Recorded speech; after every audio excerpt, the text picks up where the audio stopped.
Oke, shalom teman-teman. Apa kabar di hari ini? Saya percaya bahwa kabar kita baik semua di dalam Tuhan Yesus Kristus. Nah, hari ini saya ingin kita belajar tentang satu topik supaya tidak jadi rancu juga dalam pemahaman kita untuk memahami apa itu Filistin dan Palestina. Jadi ini dua entitas yang berbeda dengan latar belakang yang berbeda. Orang Filistin yang disebutkan di Alkitab, dari mana latar belakangnya mereka, antropologinya mereka, sejarahnya mereka, kemudian penyebutan Palestina itu sendiri sejak zaman kapan. Nah, ini yang akan kita lihat. Sebenarnya kemarin saya udah buat di YouTube saya tentang apa yang sanggahan terhadap apa yang disampaikan oleh Hasan Haikal di dalam TV One ketika dia berdebat dengan tim dari Fakta Israel, Ibu Monica dari Fakta Israel. Nah, hari ini saya ingin kita belajar satu hal tentang Filistin. Tapi sebelumnya saya ingin membagi satu video kepada kita supaya kita nonton. Saya selalu merekomendasikan Fakta Israel, bagi kita supaya kita nonton dan ini jadi pemahaman bagi kita ya tentang Fakta Israel ini. Kita lihat dulu. Kush anak Ham.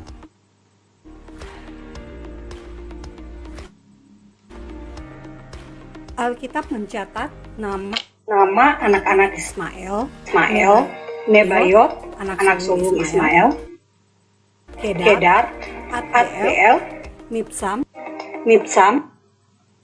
Ya, saya ulang lagi. Bentar.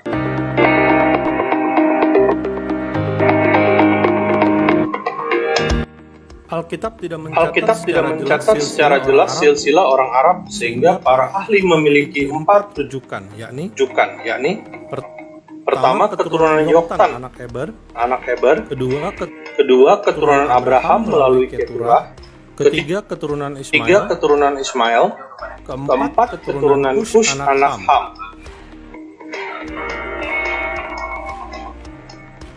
Alkitab mencatat nama anak-anak Ismail, Nebayot, anak sulung Ismail, Kedar, Adbeel, Mibsam, Misham, Duma, Masa, Hadad, Tema, Yetur, Nafis, dan Ketmah. Keturunan Ismail juga mendapat tanah dari Hawilah sampai ke Syur. Alkitab menyebut Ismail tinggal di gurun dan bekerja sebagai pemanah. Alkitab menyebut keturunan Ismail sebagai orang Ismail. Alkitab tidak merujuk keturunan Ismail sebagai orang Arab. Contoh, Yusuf dijual oleh saudara-saudaranya kepada kafilah orang Ismail. Saudara perempuan Daud, Abigail, menikah dengan orang Ismail bernama Yeter. Hakim 8 ayat 24 menulis, ciri orang Ismail adalah beranting-anting emas.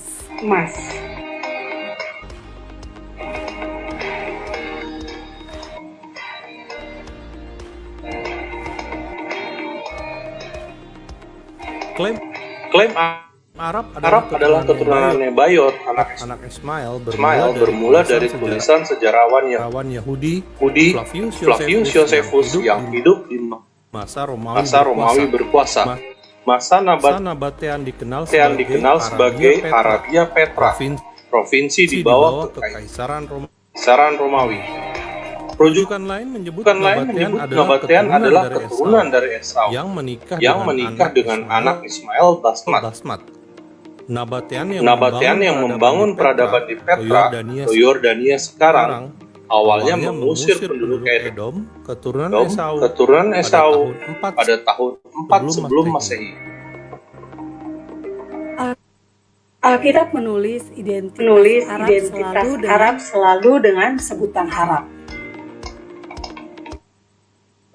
Contohnya, pada masa kerajaan Israel, raja-raja Arab sangat respek pada Raja Israel Salomo. Raja-raja Arab dan para bupati di negeri Arab memberikan emas dan perak untuk Raja Salomo. Dalam satu tahun, emas yang diberikan seberat 666 talenta. Satu talenta sama dengan 34 kilogram. Jadi Salomo mendapat 22.654 kilogram emas setahun. Saat kerajaan Israel pecah menjadi Israel dan Yehuda, Raja Yehuda Yosafat masih berhubungan baik dengan orang Arab. Orang-orang Arab membawa kepada Yosafat kambing domba jantan 7.700 ekor dan kambing jantan 7.700 ekor. Di masa Raja Usia, orang Arab disebutkan tinggal di wilayah Baal atau Gunung Baal yang kemudian dikenal sebagai Bostra. Arab tinggal di sini sebelum Petra menjadi Nabatea. Namun di masa Raja Yoram, orang Filistin dan Arab yang tinggal dekat Ethiopia menyerang Raja Yoram, menjarah harta Yoram dan menawan istri serta anak-anak Yoram, kecuali yang bungsu. Di kitab Nehemia muncul nama Geshem, orang Arab yang menentang pembangunan tembok Yerusalem yang dilakukan oleh Nehemia. Nabi Yesaya mengucapkan ucapan ilahi terhadap Arabia dengan merujuk kafilah Dedan, penduduk Tema, dan pemanah Kedar. Dedan sekarang berada di wilayah Arab Saudi, yakni Al-Ula yang sedang dipromosikan sebagai tujuan turis oleh kerajaan Arab Saudi.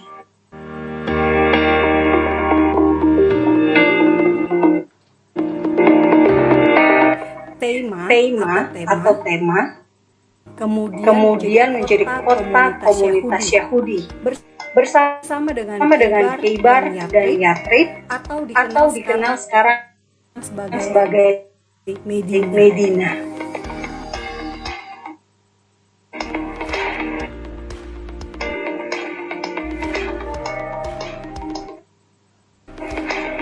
Kedar menurut Yeremia 49 ayat 28 dikalahkan oleh Raja Babilonia Nebukadnezar.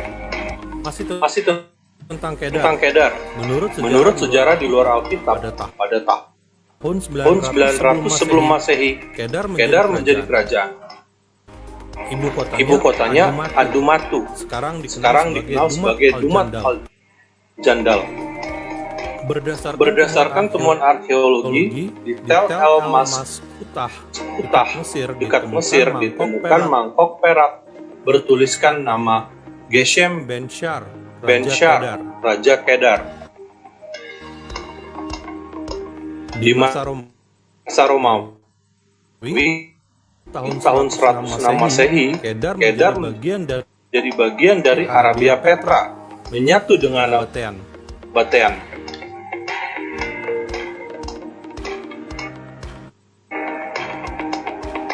Tahun 633 Masehi, Khalid Ibnu Al-Walid menduduki bekas ibu kota Kedar, sehingga orang Kedar bisa jadi hampir tidak ada lagi.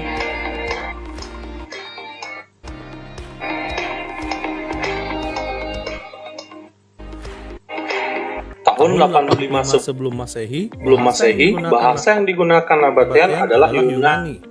Di masa itu masyarakat terpelajar di Timur Tengah menggunakan bahasa Yunani dan Latin. Naskah Arab dipercaya lahir di Nabatean. Prasasti Azantur ini ditemukan di Petra, bertuliskan informasi bangunan untuk Raja Nabatean Aretas IV pada Februari 10 Masehi. Beberapa ahli mengatakan naskah Arab berasal dari Al-Hirah di Mesopotamia atau dari Himyar.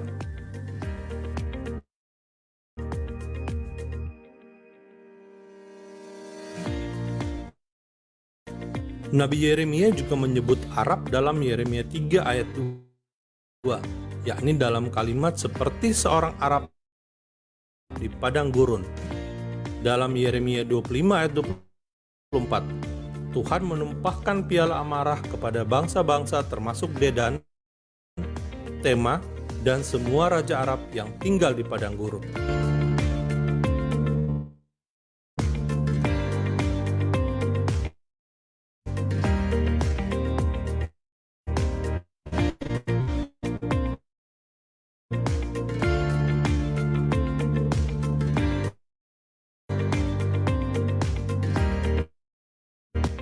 Dalam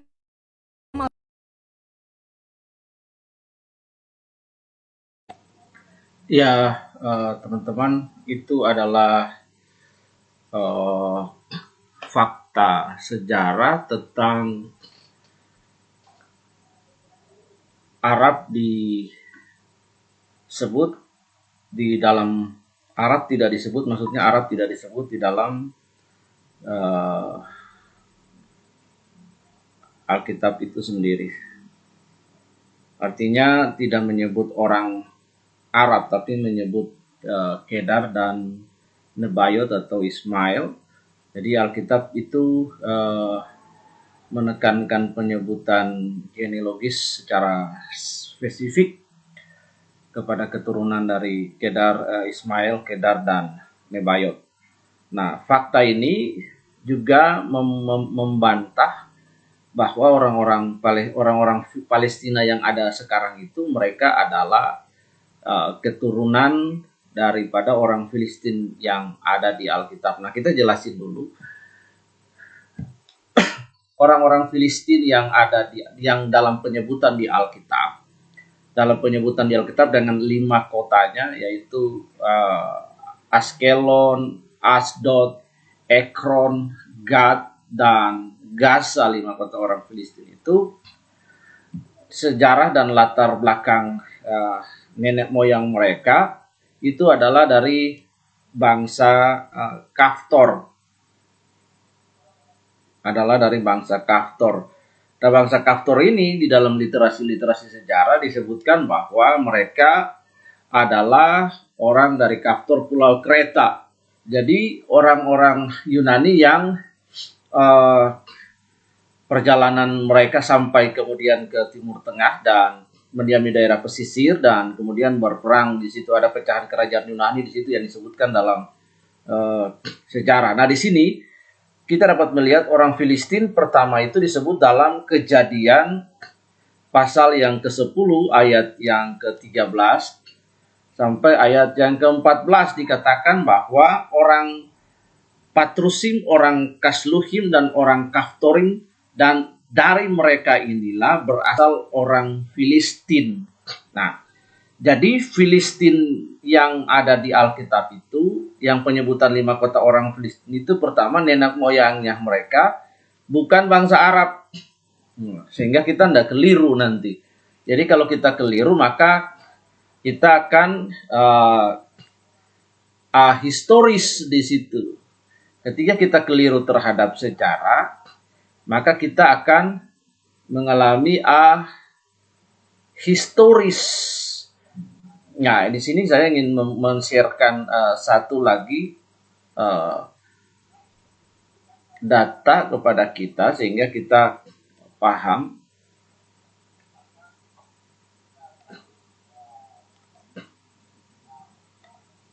Ya.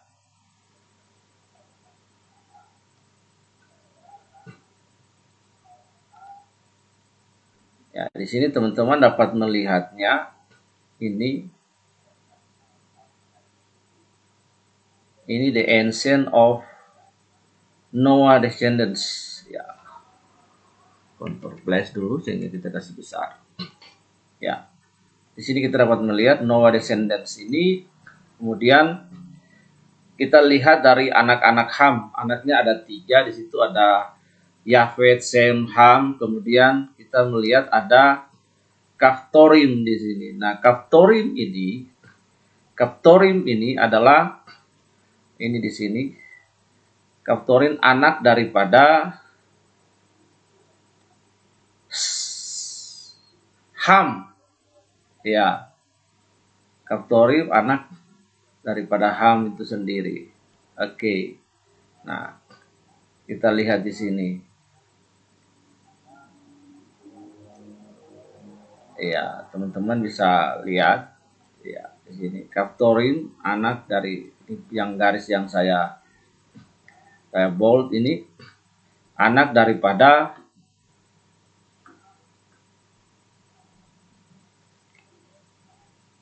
Ham.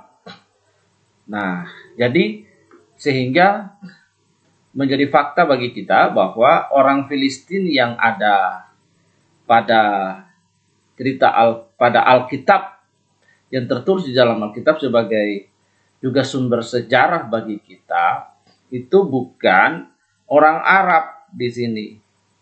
Nah, mula-mula di sini kita dapat lihat kemudian itu yang pertama sekali Alkitab sebagai buku sejarah juga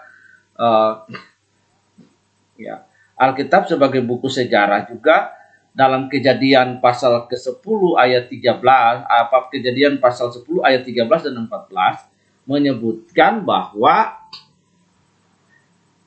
orang Filistin yang ada di dalam Alkitab itu mereka bukan nenek moyang orang Arab. Nah, sehingga kita tidak keliru. Ya, apa yang ada di dalam who were Noah's descendant atau siapa itu keturunan Noah yang diterbitkan oleh Bible Study. Di sini kita dapat melihatnya bahwa memang mereka bukan keturunan. Sehingga kita nggak salah kaprah. Nah, lihat di sini ya. Oke. Ya. Di sini ya Kaftorim. Karena itu sejajar dengan apa yang dikatakan dalam Kejadian 10:13 ayat 14 saya baca bagi kita. Ya. Di sini dikatakan bahwa orang Patrusim, orang Kasluhim, dan orang Kaftorim dari mereka inilah orang Filistin berasal. Nah, cocok dengan apa yang dikatakan oleh Noah ini Kaftorim, Patrusim. Nah, ini ya apa yang dikatakan oleh yang dijelaskan oleh para scholars. Maka benar sehingga mereka bukan keturunan orang Arab. Nah, itu keliru. Jadi kalau kemudian ada persepsi yang mengatakan bahwa ada narasi yang mengatakan bahwa orang Filistin yang di Alkitab dengan 5 kota, Gad, Asdod, Askelon, Ekron, Gaza itu adalah orang Arab yang ada di sana. Itu sebuah pemahaman yang sangat keliru sekali. Pemahaman yang sangat keliru. Nah, karena Alkitab sudah menjelaskan dan Alkitab juga kita lihat dalam Yeremia. Kita lihat dalam Yeremia kita lihat dari Amos lah, dari Amos. Dari Amos pasal yang ke-9 ayat yang ke-7 dikatakan, bukankah kamu sama seperti orang Ethiopia bagiku, hai Israel? Demikianlah firman Tuhan. Bukan aku telah menuntun orang Israel keluar dari tanah Mesir, orang Filistin dari tanah Kaftor, dan orang Aram dari tanah Kir. Jadi jelas sekali bahwa orang Filistin in the times of King David itu di dalam Bible Study, itu World Bible Study menyebutkan bahwa mereka bukan orang Arab dari sana. Tapi Alkitab menjelaskan asal-usul mereka dari Pulau Kaftor. Dan kemudian sesuai dengan map ini, bahwa keturunannya dari Kaftorim Filistin. Jadi itu dua, di sini kita akhirnya memahami dua entitas yang berbeda. Orang-orang Filistin pada zaman Raja Daud, kemudian the Kings of Israel, itu berbeda, is a very different, sangat berbeda dengan orang Palestina atau Arab pada masa kini. Nah, ini yang harus kita pahami. Kemudian Alkitab tidak pernah menyebutkan Arab di situ dalam penulisan sejarah Alkitab. Alkitab tidak pernah menyebutkan, ini Alkitab sungguh luar biasa, menyebutkan kata Arab yang merujuk kepada orang, yang merujuk kepada pribadi. Tapi Alkitab merujuk kepada orang Ismail.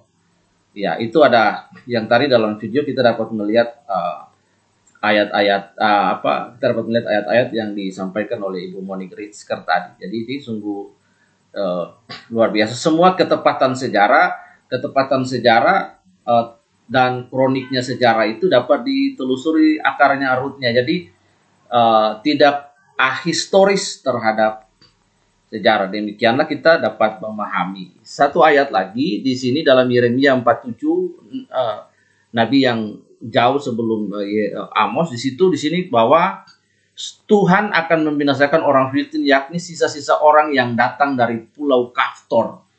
Nah, Yeremia 49 ayat 7. Ayat-ayat ini menegaskan bahwa orang Filistin pada the Philistine in the times of Bible, in the era of the King David, is very different with the Palestina today. Berbeda dengan orang Palestina di hari ini. Nah, jadi itu dua entitas yang berbeda sehingga kita paham. Dua entitas yang berbeda sehingga kita memahaminya dengan baik dan benar. Lalu pertanyaannya, orang-orang Palestina yang hari ini dan penyebutan Palestina hari ini itu seperti apa? Ya, penyebutan Filistin hari ini itu merujuk kepada Kaisar Roma Hadrianus yang mengalahkan pemberontakan Makabi, pemberontakan terakhir yang besar, yaitu pemberontakan Makabi oleh Yudas Makabi, Yonatan Makabi, Yohanes Makabi dan keluarganya, dan terakhir itu adalah penumpasan di benteng Masada. Itu perlawanan terakhir, the last rebellion for the Jews terhadap Imperium Romawi yang menjajah. Karena banyaknya korban dari prajurit dan kerugian material, dan sangat banyak dari tentara Romawi, ada legiun-legiun yang bahkan satu legiun yang dalam perjalanan untuk menolong tentara Roma itu, nanti saya akan bahas dalam sesi yang lain, itu meninggal dan tidak berbekas. Ya, itu ratusan prajurit, bahkan ribuan prajurit itu mati bahkan ada legiun-legiun yang hilang dalam pertempuran melawan peperangan yang cukup panjang, yaitu Perang Makabi. Dan Perang Makabi ini juga ditulis oleh seorang sejarawan Yahudi terbesar yang bernama Flavius Josephus. Nah, Flavius Josephus inilah salah satu sejarawan yang kemudian mereka merekord dan mencatat peristiwa-peristiwa di dunia. Epicentrum dunia saat itu adalah di Israel, di mana Roma sebagai penguasa pada waktu itu. Nah, jadi setelah itu Kaisar Hadrianus mengusir orang-orang Israel dari situ, Yahudi dari situ, dan kemudian dari tanah Yudea itu, dan kemudian memberikan itu kepada orang-orang Arab itu tinggal di Palestina. Nah, lalu mengganti nama Yudea itu, mengganti provinsi Yudea itu, karena Yudea adalah provinsi dari Kekaisaran Roma, maka di situ ada gubernur jenderal yang kita sebut prokurator. Salah satu prokurator yang terkenal yang menyalibkan Tuhan Yesus itu adalah Pontius Pilatus, lalu ada Felix, ada Festus, dan lain-lain sebagainya. Nah, di sini kita melihat, lalu Kaisar Hadrianus itu merubah nama itu menjadi Syria Palestina, dan sampai hari ini. Nah, paham kan? Jadi itu dua entitas yang berbeda sekali, sehingga kita memiliki pemahaman yang memadai, tidak menyamakan Filistin yang di Alkitab itu dengan Palestina hari ini is a very very different. Karena kalau kita menyamakan rootnya mereka, nenek moyangnya mereka itu berbeda, asalnya mereka itu berbeda, sehingga kita tidak menyamakan antara orang Filistin yang 5 kota di Alkitab yang penduduknya itu dari Kaftor, dan nenek adalah keturunan daripada Nuh melalui cabang Ham. Cabang Ham itu kalsium, patrusin, dan kaftorim itu yang tadi. Itu berbeda dengan orang-orang Arab yang diizinkan oleh Raja Hadrian itu untuk merubah nama di situ dan mengusir Israel sehingga mereka exile, lalu membiarkan orang-orang tinggal di daerah situ. Nah, dalam perjalanan sejarah, Provinsi Yudea yang sudah beralih nama menjadi Syria Palestina itu berulang kali diperintah oleh raja-raja yang dinasti yang menguasai dunia itu berbeda-beda. Dari Roma, kemudian kita lihat ada dinasti-dinasti Utsmani dan Ottoman di situ. Dan yang terakhir itu adalah yang menduduki Yerusalem adalah Sultan Salahuddin. Saya rekomendasi film The Kingdom of Heaven, itu yang dimainkan oleh Liam Neeson dan Orlando Bloom, dan kita dapat melihat nonton film itu bagaimana latar belakang perang salib dan peristiwa waktu itu, dan kemudian mereka merebut Yerusalem. Nah, Yerusalem itu juga pun Bait Allah sebelumnya sudah dihancurkan oleh Jenderal Titus Flavius pada tahun 70, lalu kemudian direstorasi oleh Herodes dan terakhir dihancurkan dalam The Last Battle oleh Sultan Salahuddin.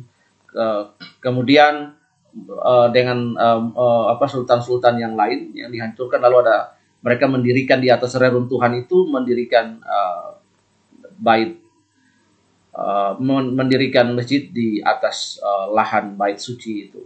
Jadi secara legalitas, secara histori dan legalitas yuridis itu de facto tanah itu seluruhnya itu dari Sungai Efrat sampai ke itu yang dijanjikan Tuhan kepada Israel itu menjadi milik Israel, tidak bisa dibantah. Ada fakta historis, ada fakta sejarah dan kepemilikan di situ.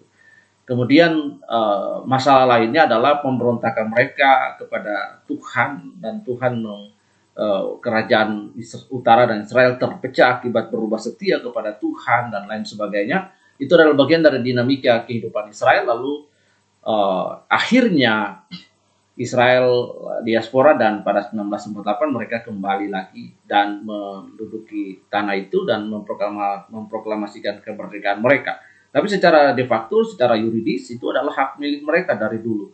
Nah, kalau kita melihat dan dalam sejarah itu Tuhan juga dalam Alkitab Tuhan juga memberikan tanah kepada Ismail. Jadi Ismail itu punya tanah sendiri, anak-anaknya punya tanah sendiri, dan Israel yang adalah anak perjanjian punya tanah sendiri. Jadi kemudian kalau Israel itu merampas tanah Palestina, itu adalah sebuah kekeliruan yang besar. Lalu nanti kita lihat di sini ada sejarah kemerdekaan Palestina itu yang resminya pada 1988, lalu Indonesia mengakuinya pada 15 November 1988. Teman-teman bisa lihat di palestinian.org, di situ ada lihat bagaimana pengakuan negara-negara dunia atas penerimaan Palestina itu sendiri. Nah, mari dengan hal begini supaya kita menyeberangkan fakta dan data sehingga kita tidak keliru menyampaikan fakta dan data. Berita yang benar, apapun pahitnya, apapun, tapi fakta dan data itu harus mengawali semua pemberitaan kita. Saya ingin menyampaikan satu hal ini lagi. Apa?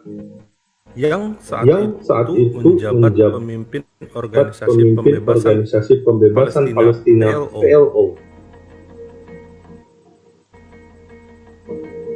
Deklarasi kemerdekaan berlangsung di Algier, ibu kota Aljazair pada 15 November 1988. قيامة فلسطين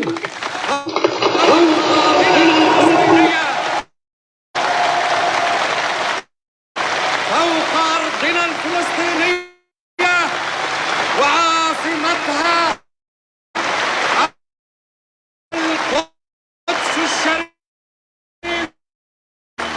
Penyair Palestina yang menjadi komite eksekutif PLO, Mahmud Darwish, menulis deklarasi kemerdekaan Palestina yang dibacakan Yasser Arafat.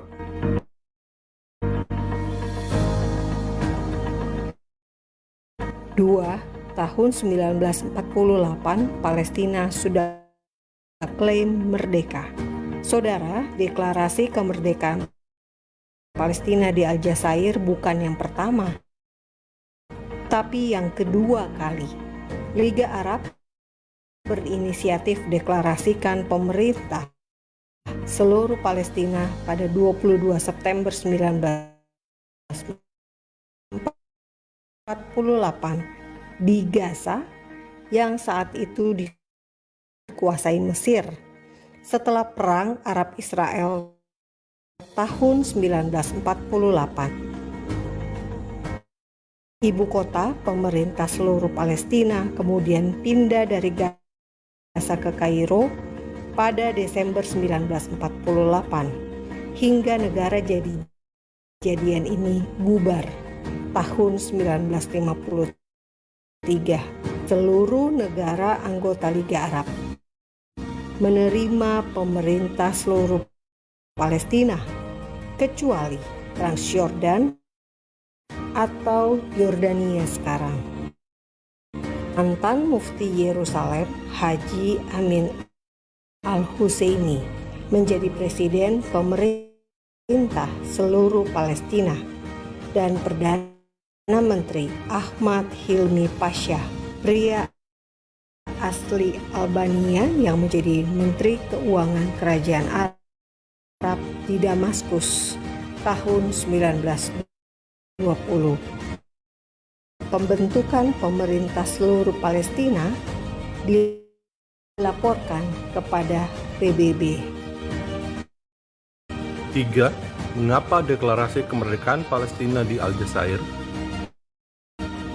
Dalam sidang ke-19, 396 anggota Dewan Nasional Palestina, Badan Legislatif PLO, mendeklarasikan kemerdekaan Palestina.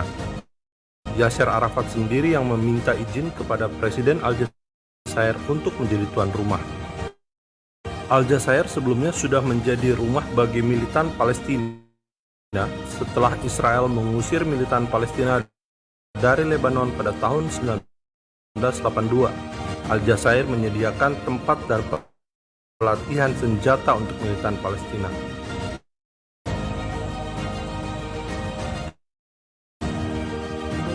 4. Lagu kebangsaan Palestina. And now, the national anthem of Palestine.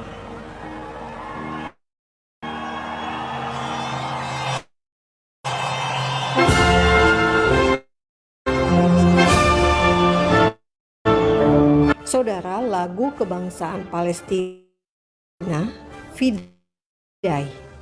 Liriknya ditulis oleh Said Al-Musayin dan komposer Ali Ismail, musisi ternama Mesir.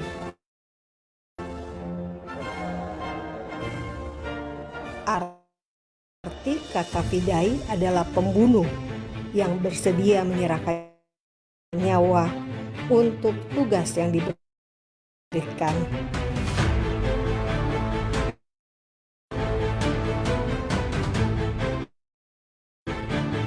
Tak heran lagu ini dikenal juga sebagai lagu Intifada. Intifada adalah aksi melawan Israel dengan cara kekerasan dan terorisme oleh warga sipil Palestina. 5. Kemerdekaan Palestina diakui 139 negara. Tahun 1988, kemerdekaan Palestina diakui oleh 90 negara termasuk Indonesia.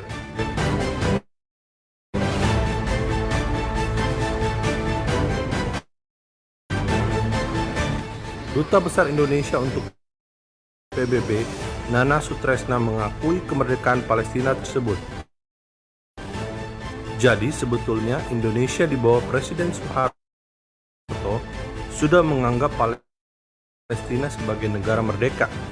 Karena itu ada kedutaan besar Palestina di Jakarta sejak Oktober 1989. Saat ini sudah 139 negara yang mengakui Palestina sebagai negara.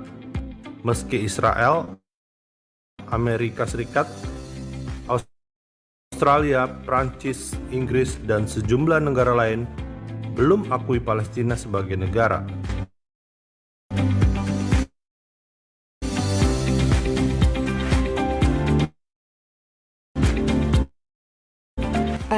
PBB terima Palestina sebagai negara pengamat non-anggota.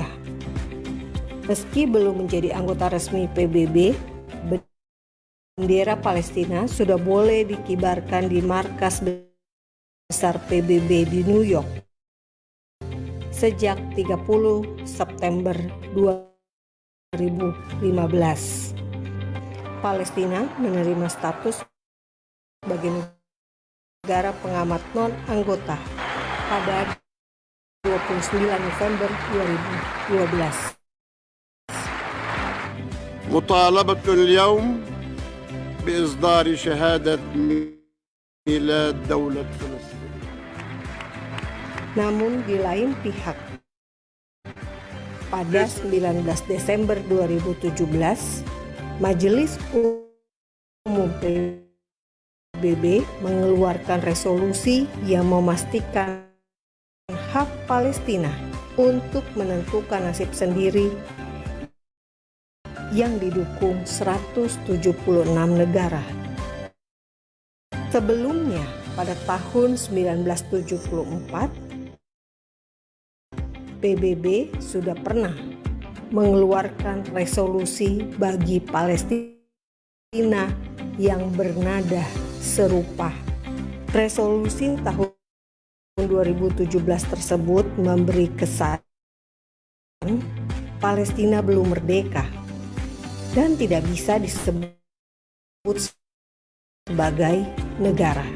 Padahal kemerdekaan Palestina tahun 1988 telah diterima oleh PBB dan disahkan dengan resolusi 43/177 pada 15 Desember 1988. 7. Hari kemerdekaan paling miris di dunia. Pada masa Yasser Arafat hidup, Hari kemerdekaan Palestina masih dirayakan oleh orang Palestina. Namun setelah Yasser Arafat tiada, peringatan kemerdekaan Palestina minim perayaan.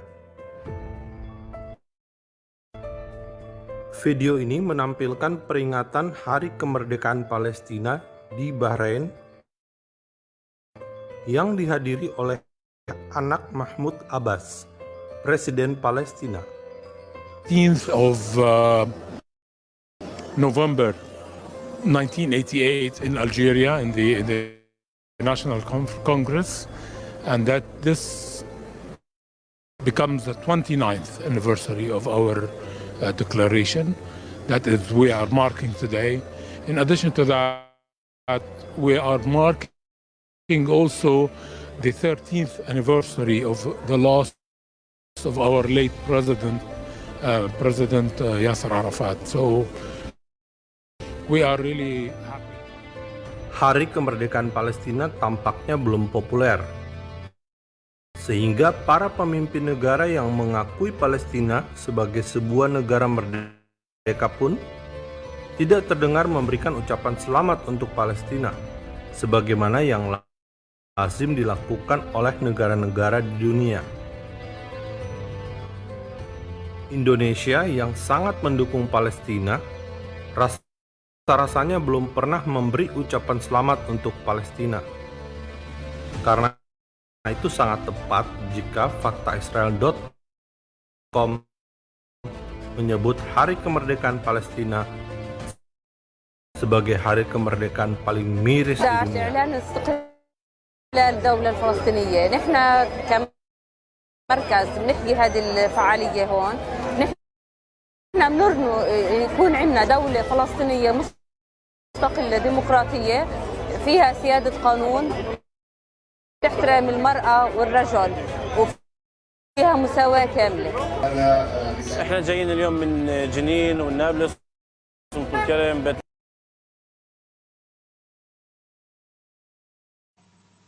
Teman-teman, itu adalah fakta yang sudah disampaikan dalam video yang saya ambil dari fakta Israel yang memang sangat sahih dan punya evidence proof yang kuat. Nah, karena itu dengan pemahaman yang demikian menolong kita untuk punya perspektif yang berbeda dari sisi historis, legalitas, kemudian kita lihat sejarah kemerdekaan dan perjalanan Palestina itu sendiri. Lalu ada korelasi dengan gimana Indonesia sudah mengakui pada 1988, 15 November pengakuan itu dan kedutaan sudah ada. Jadi kemudian kalau timbul lagi narasi-narasi yang kemudian mengatakan bahwa Palestina belum merdeka, itu bagi saya itu sebuah narasi yang memang tidak sesuai dengan fakta sejarah dan bukti yang ada. Nah, jadi itu yang ada sehingga kita punya pemahaman yang baik. Dan kalau hari ini kita berbicara tentang Palestina, hari ini Palestina tidak sedang perang lawan Israel, karena Palestina punya Presiden Mahmud Abbas, itu juga kan tidak memberikan seruan perang atau yang lain. Justru faksi Hamas yang adalah bagian dari teroris Ikhwanul Muslim sendiri, itu yang didukung oleh Iran, itu sebagai salah satu dalang teroris di Timur Tengah, sebagai ketua Bulan Sabit, itulah yang memasok dana dan lain dengan Rusia, dengan Cina, geopolitik di sana. Nah, jadi kita bisa memahami, jadi Hamas tidak mewakili Palestina secara umum. Kalau kita lihat, saya punya buku-buku banyak tentang Palestina, teman-teman mau bisa lanjut di Facebook saya, minta, itu saya sudah bagi, kirim WA, saya akan kirim buku-buku sehingga kita punya literasi yang cukup, yang memadai dengan fakta dan data. Jadi hari ini kalau orang menyeberangkan kekeliruan, hoax, kabar bohong, kita tinggal cari fakta, data, akurat, sejarah, jejak digital, maka semua akan terbongkar. Nah, itu jadi akhirnya kita dapat mengetahui sekalipun sejarah itu menyakitkan, tapi sejarah itu harus dikasih tahu dengan fakta yang benar bagi kita, sehingga kita punya perspektif yang berbeda, bagaimana cara memahaminya yang berbeda. Sekalipun kita di Indonesia, kita tetap cinta NKRI, kita tidak punya kaitan dengan peristiwa yang di sana, tapi peristiwa di sana bisa memicu hal-hal yang tidak diinginkan di sini. Karena itu menolong kita untuk memahami supaya kita punya narasi yang baik, opini yang baik, dan ketika kita punya narasi, opini yang baik, kita dapat membagi narasi dan opini itu untuk orang lain, sehingga konstruksi berpikir mereka yang didasari oleh fakta, data, sejarah, jejak digital yang dapat ditelusuri itu dengan baik. Oke, the last video dari kita. Ini adalah kawasan Rimal di kota Gaza.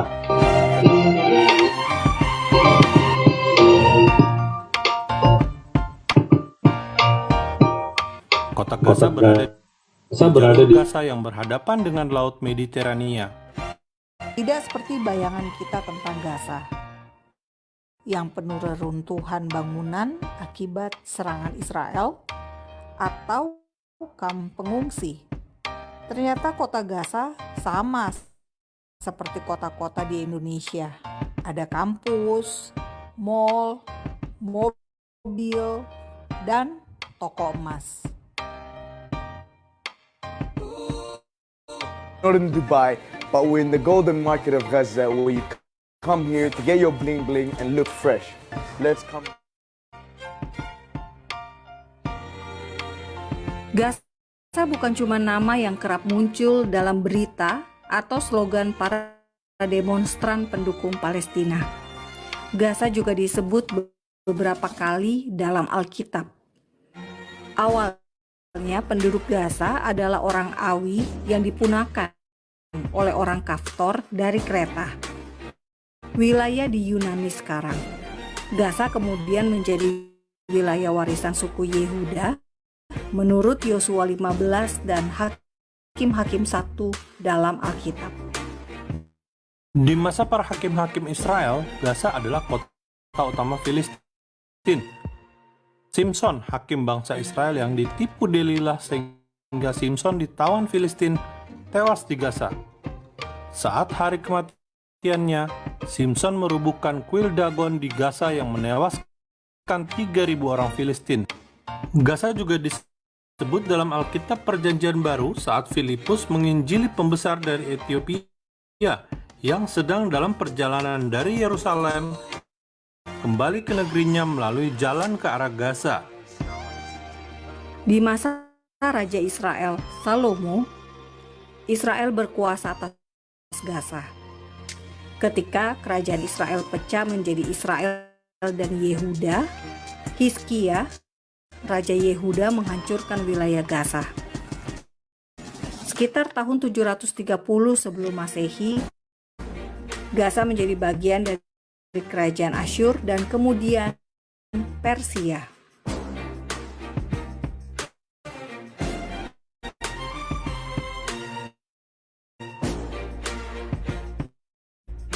Gaza dikuasai orang Yahudi setelah Yonatan Makabe dari dinasti Hasmonayim merebut Gaza dari tangan Seleukia, kerajaan pecahan Yunani pada tahun 145 sebelum Masehi.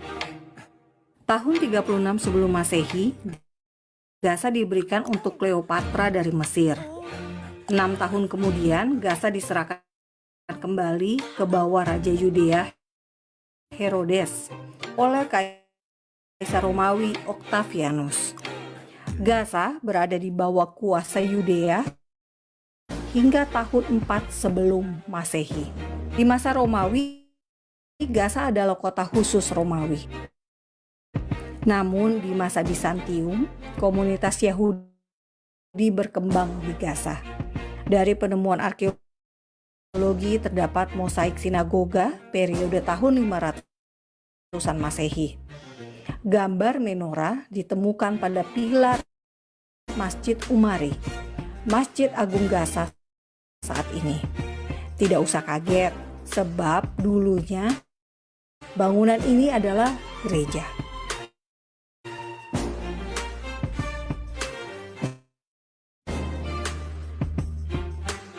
Gaza lebih duluan jatuh ke tangan Islam daripada Yerusalem. Gaza direbut dari Bizantium atau Romawi Kristen tahun 635 Masehi. Kekristenan berkembang di Gaza berkat Porphyrius. Gereja Ortodoks Yunani terbesar di Gaza diberi nama Gereja Santo Porphyrius. Umat Kristen di Gaza semakin menurun akibat persekusi. Otoritas Palestina mencatat ada sekitar 1.100 orang Kristen di Gaza.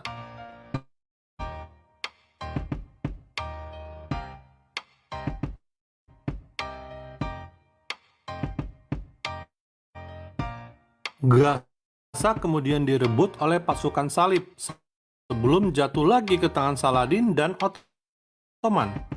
Hulagu Khan, cucu Genghis Khan, sempat menempatkan pasukannya di Gaza pada tahun 1260 Masehi.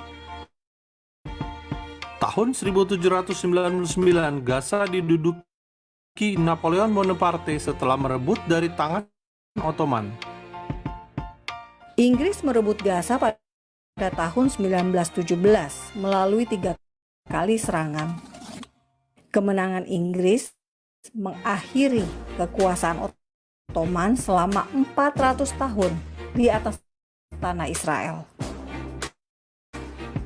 Komunitas Yahudi dan Islam hidup bersama di Gaza hingga tahun 1929. Situasi berubah setelah kerusuhan Arab di Yerusalem, Hebron, Sfat yang menewaskan 135 orang Yahudi.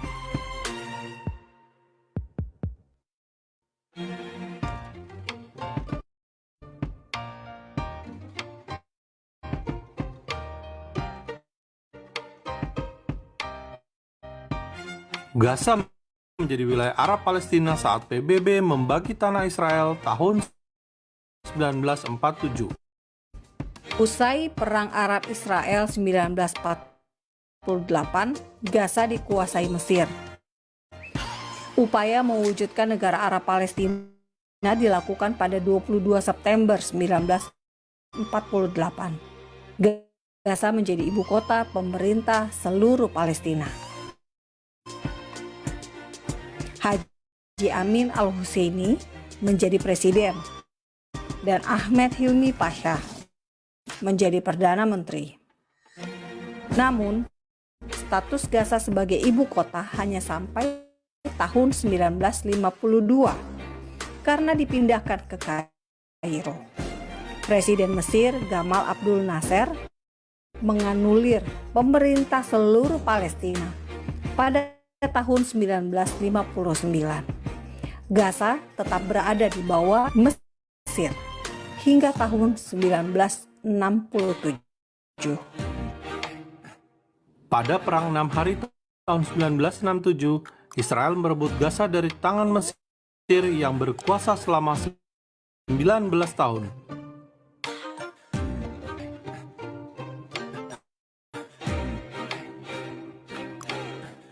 Sejak 1967, 21 pemukiman Yahudi bertumbuh di sepanjang jalur Gaza.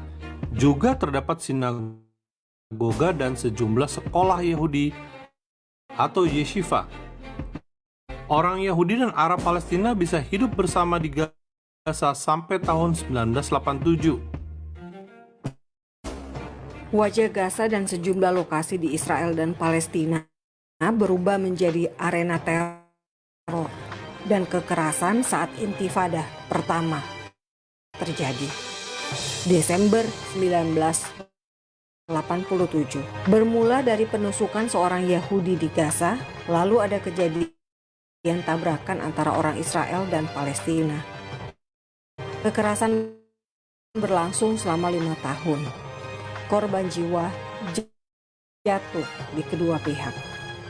Ikhwanul Muslimin cabang Gaza menggunakan momentum untuk merebut pengaruh dengan mendirikan Hamas pada Desember 1987. Tidak main-main, Hamas pun masuk kampus untuk menggerakkan mahasiswa.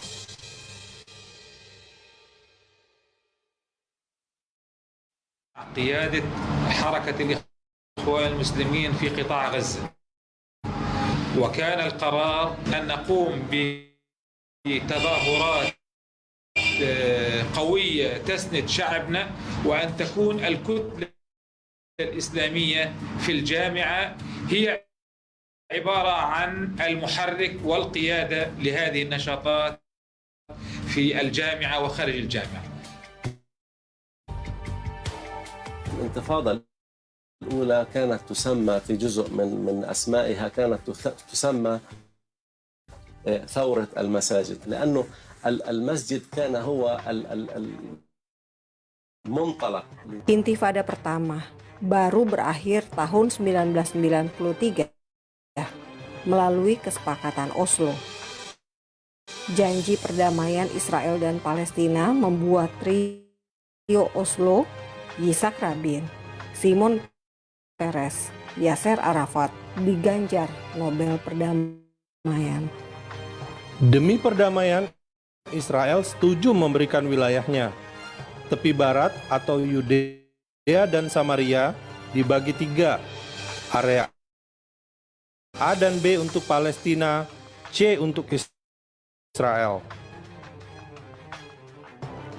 Sejumlah kota yang kita kenal dalam Alkitab, seperti Bethlehem, tempat kelahiran Yesus, dan Yeriko, kota pertama yang ditaklukkan Yosua setelah Exodus, dan Gaza juga diberikan untuk Palestina.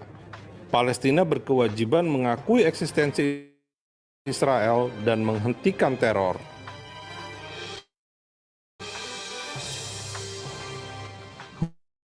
Meski sudah ada janji damai di Oslo, Intifada kedua kembali terjadi pada September 2000 dengan aksi teror yang lebih fatal. Paling tidak ada 15 bom yang menyasar bis atau tempat publik di Israel. Akibat teror Intifada kedua, Parlemen Israel pada tahun 2004 menyetujui rencana Perdana Menteri Israel, Ariel Sharon, untuk keluar dari Gaza. Intifada kedua berakhir Februari 2005 dengan jabat tangan antara Israel dan Palestina di Sharm el-Sheikh, Mesir. 17 Agustus 2005, 1.700 keluarga Israel terpaksa keluar dari Gaza demi perdamaian dengan Palestina. 17 Agustus 2005, 9.000 orang Yahudi harus meninggalkan kehidupan mereka di Gaza dan merelakan rumah dan kebun mereka dihancurkan. Israel kehilangan 70% sumber ekspor produk pertanian asal Gaza. 20 sinagoga yang ada di jalur Gaza ditinggalkan.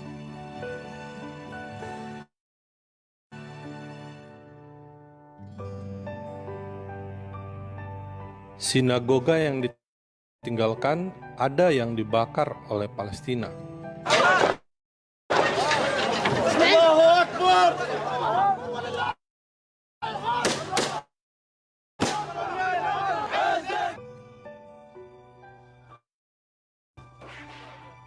Very glad now because the occupation is go out and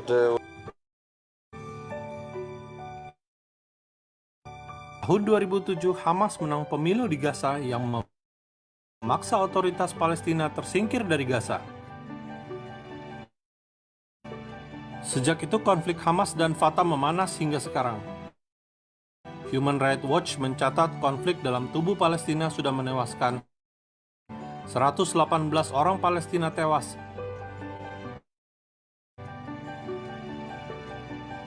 Sejak Hamas berkuasa di Gaza, aksi teror terus melanda Israel hingga saat ini, menjadikan Hamas organisasi teror bukan sekedar partai politik.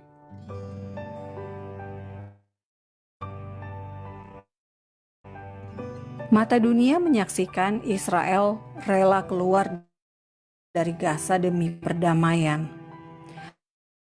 Mata dunia juga melihat aksi kekerasan yang menimpa orang Yahudi. Mata dunia yang sama melihat usaha Israel mewujudkan damai. Namun dunia justru mengecam Israel. Gaza kini sudah berada di tangan Palestina dengan perbatasannya sendiri. Warga Gaza tak bisa masuk wilayah Israel tanpa izin dari Fatah, Hamas, dan Israel. Demikian pula sebaliknya, warga Israel tidak bisa masuk wilayah Gaza seenaknya.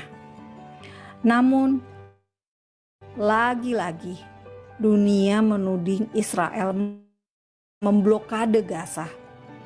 Bukankah perbatasan antar negara itu sesuatu yang lumrah? Apalagi jika wilayah itu di bawah kuasa kelompok teroris. Hamas ditetapkan sebagai kelompok teroris bukan hanya oleh Israel, Amerika Serikat, dan Kanada, tetapi juga oleh Arab Saudi dan Mesir. Bahkan Mesir, Arab Saudi, dan Uni Emirat Arab menetapkan Ikhwanul Muslimin, pendiri Hamas, sebagai organisasi teroris. Percobaan terorisme pun masih terjadi pada tahun 2020 ini. Saudara, memberikan Gaza untuk Palestina rupanya tidak meredam konflik Israel dan Palestina. Perdamaian tidak terwujud, rudal dan terowongan bawah tanah Hamas, penusukan terhadap orang Yahudi masih kerap terjadi. Bahkan kini intifada ketiga yang didukung Iran dikhawatirkan terjadi lagi.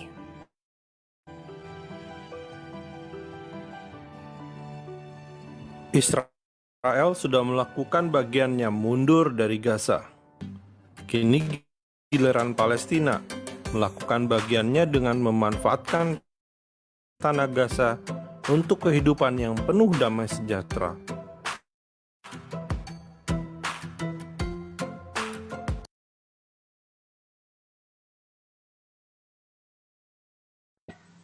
Iya, oke teman-teman, itu adalah video terakhir dari kita, video yang diambil dari Fakta Israel, dari Ibu Monica Ritsker dan kemudian Bung Giri Ritsker. Nah, paparan yang tadi saya sudah sampaikan disertai dengan video-video dan data-data itu kiranya dapat menolong kita supaya punya literasi yang baik, world view yang baik, sudut pandang dan cara kita menilai konflik yang terjadi di sana dengan baik, sehingga kita dapat bersikap sebagai mana mestinya. Kita terus cinta Indonesia, bangun negara ini dengan baik sebagai Pancasila. Negara ini bukan negara agama, tapi negara Pancasila. Semua agama, semua suku dapat hidup bebas di bangsa ini. Negara ini juga bukan negara mayoritas atau minoritas, tapi negara kesatuan Republik Indonesia, di mana semua warga negara mempunyai hak yang sama, equality before the law. Tuhan Yesus memberkati kita, tetap cinta Indonesia dan terus doakan bangsa ini untuk menjadi bangsa yang besar, adil, makmur, dan sejahtera. Dan sebagai orang-orang percaya, kita dituntut juga untuk terus mendoakan bangsa Israel sebagai bangsa yang diberkati oleh Tuhan. Karena firman berkata bahwa jika kita memberkati bangsa Israel dan berdoa bagi mereka, kita diberkati. Tapi jika kita mengutuk, maka kita pun akan dikutuki. Tuhan Yesus memberkati kita semuanya. Shalom.